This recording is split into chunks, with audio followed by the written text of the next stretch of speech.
et bienvenue pour le 4e partage sur l'identité personnelle. Nous avions parlé du processus de la sanctification. En fait, le processus de la sanctification est semblable à un chemin que nous faisons afin de rentrer dans notre appel. Un chemin de transformation, de purification. Et nous avions vu l'exemple de Enoch et de Noé qui avaient répondu oui à l'appel de Dieu. Et c'est dans ce oui que l'identité personnelle de chacun s'est vue transformée et s'est transformée dans la sanctification. Aujourd'hui, nous sommes chacun appelés à répondre à notre appel et à cheminer justement dans la sanctification. Je vais demander à Marie-Claudine de continuer donc ce partage sur la sanctification. Bonjour Marie-Claudine. Bonjour Véronique. Peux-tu continuer à nous parler de la sanctification? Voilà, je vous remercie d'être encore disponible pour nous, pour continuer ce partage. Je vais te demander de commencer toujours par la lecture de la parole de Dieu, oui. En Hébreu, chapitre 11, du verset 8 au verset 10. Bon, je lis. C'est par la foi qu'Abraham, lors de sa vocation, obéit et partit pour un lieu qu'il devait recevoir en héritage, et qu'il partit sans savoir où il allait. C'est par la foi qu'il vint s'établir dans la terre promise, comme dans une terre étrangère, habitant sous des tentes, ainsi qu'Isaac et Jacob, les cohéritiers de la promesse, car il attendait la cité qui a de solides fondements, celle dont Dieu est l'architecte et le constructeur. Amen. C'est vraiment une très belle parole. Je me disais que c'est une parole qui pourra vraiment nous aider à comprendre qu'attendre sans répondre à cet appel est un manque même de domination sur soi, car c'est un refus. Et c'est pour cette raison que cela ne plaît pas à Dieu. À l'image de ces hommes de Dieu, par la foi, Abraham, il a obéi. Il a obéi à cet appel et il est parti pour le pays qu'il devait recevoir en héritage.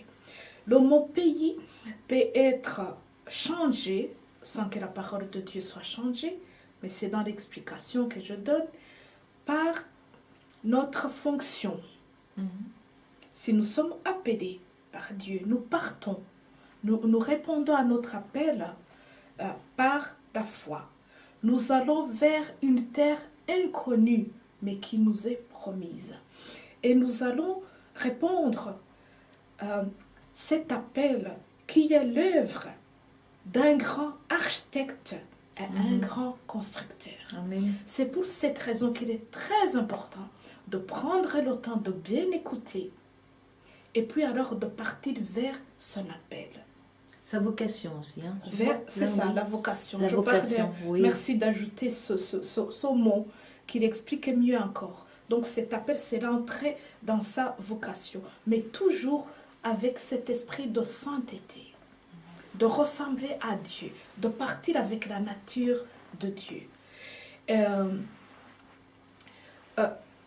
Je vais dire que ce mot vocation, ce mot appel, c'est vraiment le cri, si je peux le dire ça comme ça, le cri de l'Esprit de Dieu vers notre esprit.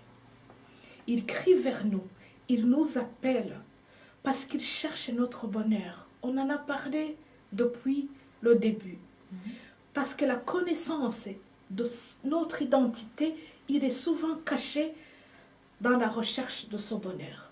Quand nous répondons à cet appel qui est rempli de miséricorde, rempli d'amour, c'est pour ça que j'appelle ça un cri, parce que ça vient au plus profond du cœur de Dieu.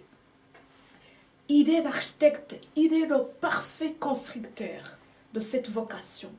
Et quand nous répondons à cela, Dieu ne peut que manifester sa gloire envers nous. Dieu ne peut qu'être le rémunérateur. Dieu ne peut qu'être joyeux. Il est Parce même que aussi- nous répondons vraiment à cet appel. il est l'initiateur.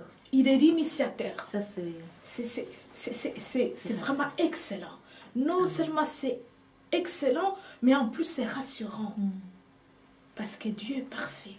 Et si nous cheminons vers cette sainteté, comme l'a fait ces trois hommes qui nous ont cité un exemple, et alors ça fait vraiment plaisir à Dieu. Et on peut aussi dire que Dieu nous a créés pour une vie riche d'œuvres bonnes. Il les a préparées à l'avance afin que nous les accomplissions. Et là, nous pouvons le voir dans le livre d'Éphésiens 2 à 10. On ne va pas le lire, mais je cite ce passage D'accord. pour mentionner ces bonnes œuvres, le pourquoi de ce service. Parce que on se met au service du monde, on se met au service de Dieu. Je vais revenir un tout petit peu en arrière. Abraham a été appelé vers une terre inconnue, un pays étranger. Nous sommes appelés à servir, à être au service dans une nation païenne. C'est ça que tu C'est parlais. pour cela que la sainteté est nécessaire. Et c'est pour cela que Dieu nous enrichit de bonnes œuvres. Quand nous sommes dans cet état de sainteté, nous le recevons et nous réalisons le projet de Dieu.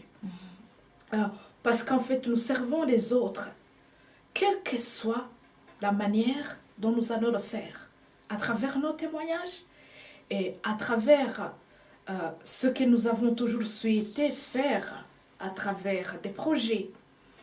Et là, alors, nous réalisons un des plus grands objectifs de Dieu. Que la bonne nouvelle soit répandue, soit proclamée à toutes les nations. C'est ce que d'ailleurs Dieu a dit à Jérémie. Ce que Dieu a dit à Jérémie plutôt, il nous est dit aujourd'hui. Il nous connaissait avant même que nous soyons formés dans le ventre de nos mères. Il nous a mis à part pour que nous soyons au service avant même que nous soyons nés.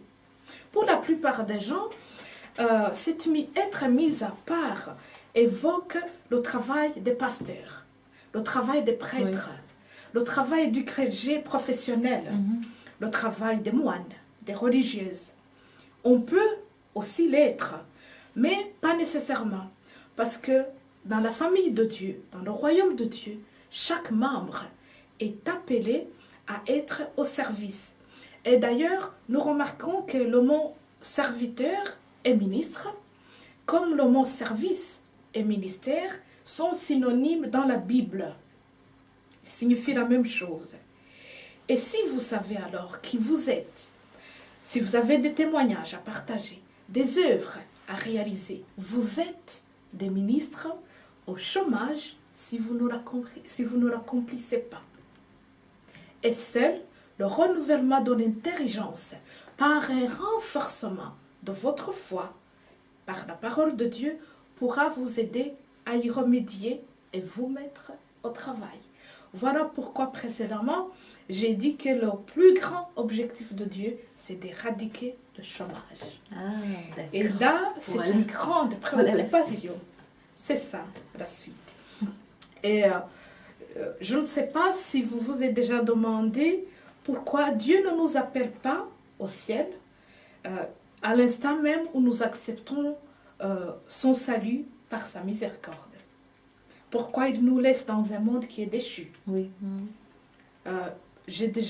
Cette question m'a déjà été posée quand je partageais. Et là, alors, voilà la réponse, encore une fois. C'est pour que nous accomplissions ses desseins. Il veut accomplir ses desseins à travers nous pour que son royaume soit étendu. Nous représentons ce qui est invisible. Nous sommes la partie visible. C'est pour ça que nous devons être des généreux actionnaires. En action. En action et être au service. Nous contribuons donc au projet de Dieu de résoudre même une des plus grandes préoccupations de tous les gouvernements du monde entier. Éradiquer le manque d'emploi et résoudre les faillites et les échecs de beaucoup d'entreprises qui causent malheureusement énormément de tribulations et de profondes blessures à ceux qui le vivent. Vous êtes d'accord avec moi? En tout cas, je l'espère. Et être au service du royaume de Dieu, c'est une garantie absolue d'une meilleure vie. Et ça, je le dis aussi parce que avoir une garantie, c'est ce qui manque dans le monde actuel. Ça, c'est vrai. Mais nous l'avons à travers le processus d'une vie sainte. À travers la sainteté, nous avons une garantie. Parce que nous sommes entrés dans ce que Dieu a construit, dans ce que Dieu A prévu comme a architecte prévu aussi. comme architecte. Nous entrons vraiment dans le travail, dans la perfection. Et la parole de Dieu nous demande même d'être comme des enfants. Si je sais qui est mon Père, j'ai confiance en lui. Et je peux aisément dire, mon Père, il est au contrôle. Donc, il ne faut pas donner au malin l'occasion de nous importuner en refusant l'appel de Dieu. Il ne faut pas être comme Adam et Ève, que nous avons aussi cité. Il ne faut pas être habité par cette altérité divine. L'altérité, c'est un caractère de celui qui refuse la reconnaissance de l'autre dans sa différence, quelle qu'elle soit. Oui, Et parce que là, c'est le contraire d'une vie de sainteté. Parce que nous perdons notre identité, nous perdons notre sainteté, notre intégrité. Et on perd aussi parfois beaucoup de temps par exemple, à envier l'autre ou Et à se chercher. Oui, voilà. Donc c'est vrai que on a tout à gagner à rester concentré dans notre appel, dans notre vocation. J'avais envie de lire un passage biblique dans Lévitique 20, verset 26. Ah, merci. Donc, voilà. Moi, j'ai trouvé, si tu veux, je peux lire. Oui, oui, je veux bien. Vous serez saints pour moi, car je suis saint, moi l'Éternel. Je vous ai séparés des peuples, afin que vous soyez à moi. Voilà, c'est vrai que c'est une très belle parole, mais souvent, enfin, ce dont les gens me parlent, et je me demande aussi, comment est-ce qu'on peut vraiment s'épanouir dans cette vie de saint? Parce que bon, c'est une mise à part, et c'est vrai que souvent, quand on parle de ça, on s'imagine être dans quelque chose de très fermé, cloîtré un peu comme ça. Et comment est-ce qu'on peut imaginer, comment est-ce qu'on peut justement expliquer que malgré ce cheminement dans la sainteté, eh bien on arrive à avoir une vie épanouie et avec tous les gens qu'on rencontre? Alors, ça c'est une très bonne question, parce que l'épanouissement dans la sainteté est nécessaire. Et c'est ce que j'ai dit tantôt, la plupart des gens pensent que cette vie est fermée, est limitée pour certaines personnes. J'ai parlé des pasteurs, des prêtres, le clergé professionnel. Mais là, Dieu nous dit, vous êtes saints, vous serez saints, car je suis saint, je vous ai séparés des peuples. Ce mot séparé des peuples, qui a été séparé? Toute personne qui a accepté Jésus dans sa vie, qui a accepté la nouvelle alliance, qui a accepté l'adoption par le sang de Jésus, il devient séparé. Il est sorti de la nation païenne pour entrer dans la nation du royaume de Dieu. Il est appelé tout de suite à cheminer, à devenir saint. Mais est-ce que c'est justement à part, comme ça on voit alors, on va se renfermer sur sa paroisse, sur son église, sur son assemblée, et on va vivre chrétien entre chrétiens, bien enfermé avec nos valeurs saintes. Je sais pas, moi rien que de le dire, j'étouffe un peu. Oui, mais c'est pas ça. Parce que si on vit comme ça, on n'a rien compris. Ah. Parce qu'on a commencé en Hébreu 11, de 8 à 10, Dieu a appelé Abraham à partir vers un pays étranger, à aller vers quelque chose, un endroit qu'il ne connaissait pas. Et il nous est appelé aussi d'entrer dans ce qu'on ne connaît pas, dans ce qu'on ne sait pas, aller vers l'autre, parce que l'autre est différent de moi. Sortir de cet enclos chrétien pour aller justement témoigner par des bonnes œuvres que Dieu nous a enrichis dans cette nation païenne. Nous sommes identifiés, nous sommes séparés, nous avons été sanctifiés. Et alors, à notre tour de se sentir honoré et de garder cette unité et de l'accepter et de se mettre maintenant au service du royaume de Dieu, d'être des actionnaires.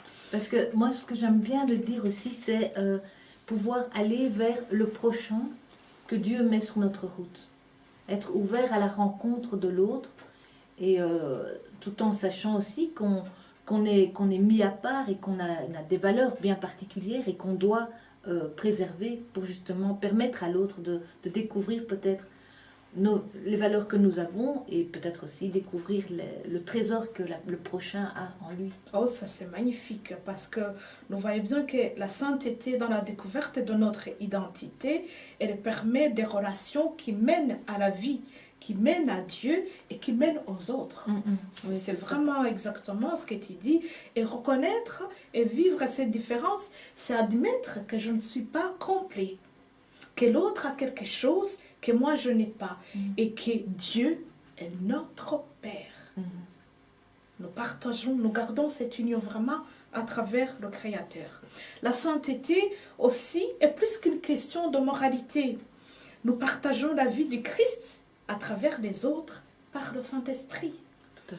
Travaillons donc à notre sanctification, en nous dépouillant de notre vieille nature, à notre vieille personne, pour qu'il y ait vraiment ces bonnes relations interpersonnelles qui sont renouvelées et qui apportent un renouvellement de notre intelligence par une meilleure vie quotidienne.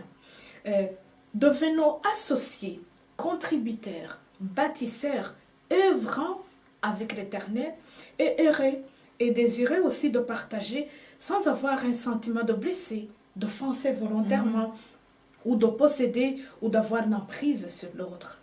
Soyons vraiment libres au service de Dieu, car c'est là une des libertés les plus merveilleuses que nous puissions non seulement expérimenter, mais avoir comme mode de vie. La vie, une vie de sainteté est une vie possible, même sur la terre, là où nous sommes. C'est la parole de Dieu qui nous le dit, et c'est une des clés qui ouvre les portes du royaume de Dieu. Il nous donne accès au cœur même du Créateur. J'ai personnellement découvert qu'il y a vraiment une liberté et une aisance à être au service de Dieu. Parce que on se sent, on est sur le chemin de l'accomplissement. On est sur le chemin de la transformation. On évolue surtout. On évolue. Je dirais même qu'on voit aussi qu'il y a des portes qui s'ouvrent. Ah, effectivement. Ce sont les portes que Dieu ouvre. Effectivement, voilà. Et on va même y revenir parce qu'on va comprendre qu'être dans ce service de Dieu, il y a beaucoup de domaines. Oui. Il y a beaucoup de départements. Autant il y a les 7 esprits de Dieu, autant il y a les 7 grands domaines d'exercice, de ministère, où nous pouvons évoluer, s'épanouir, expérimenter et vivre heureux dans ce royaume. Il y a de la place pour tout le monde, il y a de quoi s'épanouir. Exactement, c'est pour ça que j'appelle vraiment, je lance un appel mondial.